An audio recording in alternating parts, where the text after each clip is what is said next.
người giàu na ai lung xí sai khi có nhiều lần để lung khâu nay là bầm mê có nhiều thời tăng ngắm mơ thoát quê bao nắng xóa hiang quay khờ ai cai phui băng khâu bầm đề gì giang gai mây nai đê tu giang kháng nai bầm đề phai rắn tận mà ghê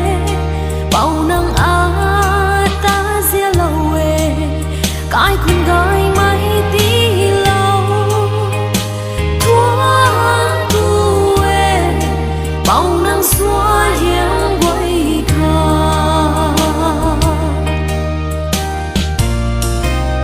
ai luôn gai chính kiều mà ghê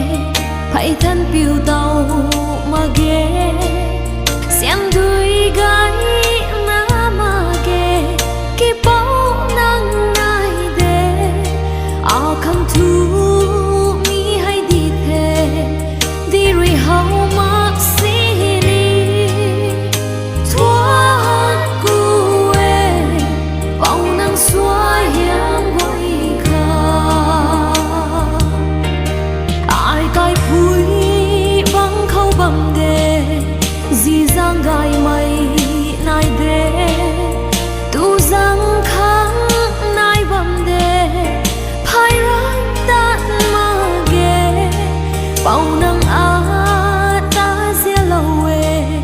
cái khung gai mây tí lâu thoáng tu ê bao nắng xóa hiang quay khờ